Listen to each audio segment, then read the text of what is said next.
One is encouraged to commit extra or to do extra good deeds as much as possible during these 4 months, particularly the month of Muharram. And among the best deeds is fasting. And as a matter of fact, it has been reported in the Sahih Hadith that the Prophet ﷺ said, the best fasting after the month of Ramadan is fasting during the month of Allah, or Allah's month, the month of Muharram. So voluntary fasting during the month of Muharram is highly encouraged, particularly on the 10th of Muharram. The 10th of Muharram marks a great event.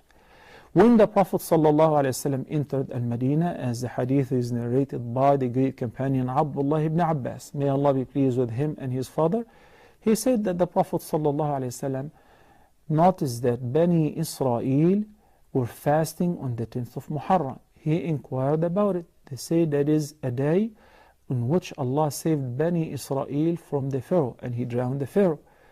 So we are celebrating the day. Musa celebrated the day by thanking Allah, and he fasted on the day, so we too fast on the day. At that, the Prophet ﷺ said, نَحْنُ أَحَقُّ بِمُوسَى وَمَنْ مَعَهُ. We have more rights to Musa alayhi salam than them, than the children of Israel.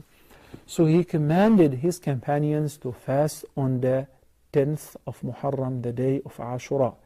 And it was obligatory in the beginning. And the Prophet ﷺ said a great virtues and a great reward for those who will fast. Even afterward it became voluntary.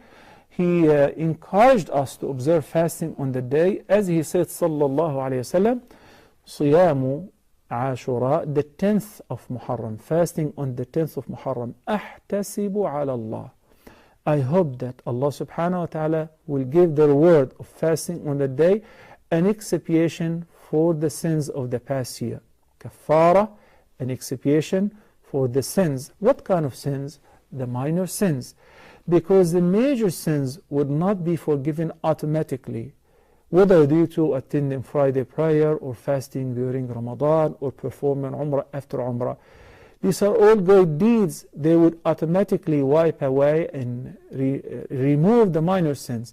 But the major sins, where the person who's indulged in them or in any of them, require an independent tawbah and a commitment that the person would not redo that sin once again.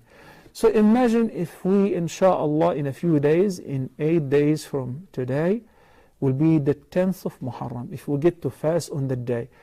Imagine having all the sins of the past year been taken care of.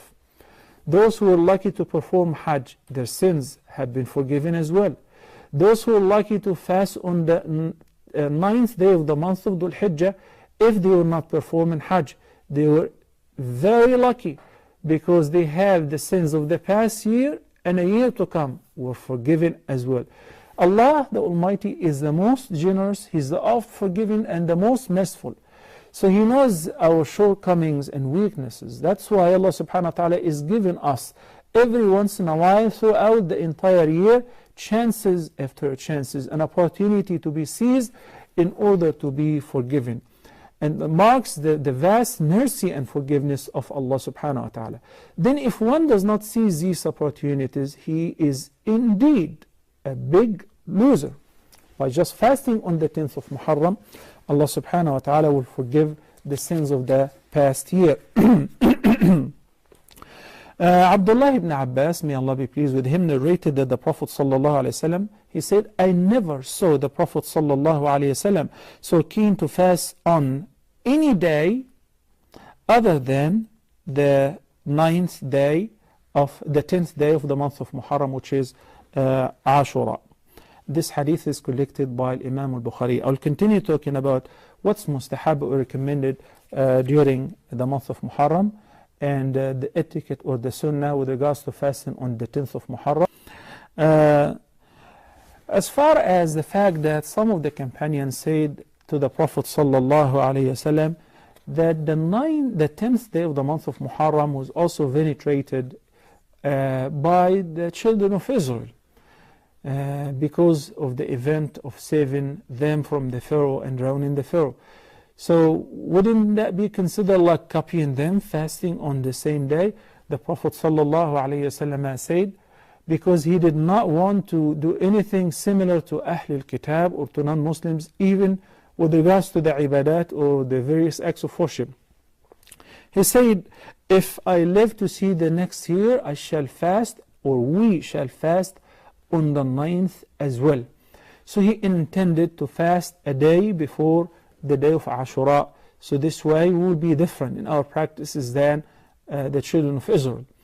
But the Prophet ﷺ, it so happened that he died before reaching that day. So it is a sunnah to fast a day before the 10th of Muharram. Let's say the 9th. If one fails to fast on the 9th, then perhaps the 10th. If one happened to fast the 9th, the 10th, and the 11th, that will be the best. So the least is to fast only on the 10th. Or a higher level to fast a day before along with Ashura, or a day after along with Ashura, along with the 10th. And the best of the best is to fast the 3 days altogether, the 9th, the 10th, and the 11th. May Allah subhanahu wa ta'ala accept.